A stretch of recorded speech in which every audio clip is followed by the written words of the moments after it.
December 13th, 2012, 2 p.m. The research team is devastated by Subject 2's resignation. Subjects were originally vetted because of their perceived mental stability, and last night was highly disconcerting. Now, I feel important to note that all the subjects are revealing sharing the same nightmares. While I originally assumed this phenomenon to be related to a shared living space and memories, a review of Subject 2's reports concerns me. In her nightmares, she describes seeing large, dark figures on and around her and others in the experiment, including Dr. Solomon and I. When we questioned her further, she refused to stay on topic. It was just recently she started waking up after her seizures screaming. When we tried to follow up with her before she left this morning, she refused to submit any information about the events of last night. I would like to include that Subject 2 seems highly paranoid and shaky upon departure of her facilities. Without 3 people, our data is inconclusive, and introducing a new subject would act as a new variable that may affect the results from Subjects 1 and 3. However, something I've never spoken of since it was not relevant to the data is that I also suffer from insomnia. Though not as severe as the subjects in our current trial, the added stress of the events thus far may have caused it to worsen. Therefore, I've proposed to Dr. Solomon that I introduce myself as subject. Hey, can I speak to you for a second? Yes. You can't seriously be considering this. Why not? What? There are a million reasons why not. Entering the trial this late could screw up data even more than Subject 2 leaving, not to mention the obvious possibility of altering data to fit your hypothesis. This is insane. What will Invapex say? I'm head of this experiment. What I say goes. Invapex will be on my side on this. Come on, are you even paying attention? Have you seen what the drug is doing to our subjects? At this rate, we may have to call off the whole thing. Do you really want to dive in so deep for nothing? We are finishing this experiment, and I will enter as Subject 4. Why don't you go check on the other subjects? As chief researcher on this project, I will be stepping in as Subject 4 to help replace any data we may have otherwise lost from Subject 2's departure. December 13th, 2012, 4 p.m. I find Dr. Kane's revelation, as well as her proposal, to be ridiculous and in bad taste, but left without further options, I've decided to permit it. With the recent increase of chaos in this facility, I have no doubt that this will only add to the madness. I will be closely observing both Dr. Kane and Subject 3, and when Dr. Kane inevitably ends up too mentally unstable to handle making decisions regarding the experiment, I will step in and cut her off.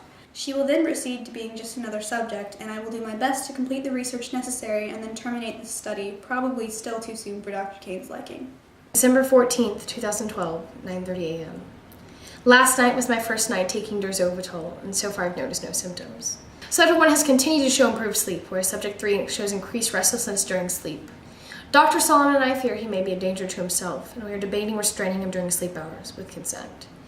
It does appear that the success of prazapine-derzovital combination is due to prazapine's ability to inhibit the neurotransmitters responsible for secreting adrenaline, leading to increased activity in the amygdala and prefrontal cortex. As I witness Subject 3's symptoms, I am fascinated by the waking implications. Subject 3 seems, for lack of a better term, hollow.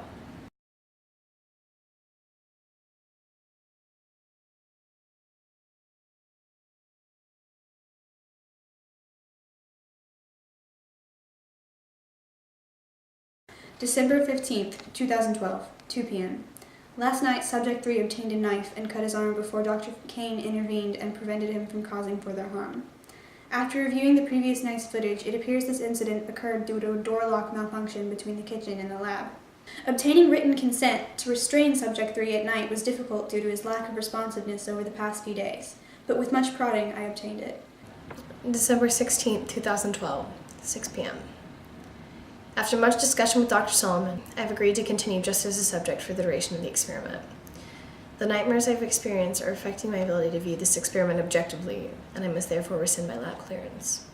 The images in my dreams are much different than any nightmares I've experienced in my natural life. I'll now sleep in what was previously Subject 2's room. December 17th, 2012, 2 p.m. Unfortunately, but predictably, I'm now alone in making decisions for this experiment. My primary goal is to try as hard as I can to get the data Dr. Kane wants and then end the experiment before it gets too out of control. Dr. Kane will still be recording logs to inform of her symptoms.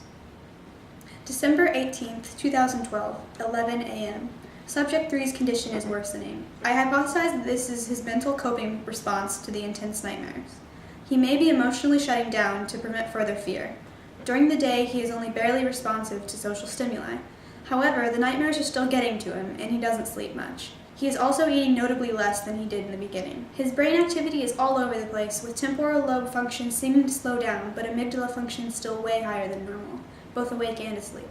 In short, he acts on edge, and he definitely is. Security protocol is more important now than ever. Until today, the effects of Dorzovital have been as I expected. Horrific, but manageable. Today, I woke up feeling wrong. I'm not one for making core decisions based on feeling, but this morning, it was more than mental. I felt a physical weight. Almost like when you get sick and can barely get out of bed. My vision blurred, and I almost passed out. This is more concerning than any of the other symptoms so far. Even worse is the fact that my symptoms are presenting way earlier than Subject 2's ever did, and Subject 2 did not even report feeling physical symptoms.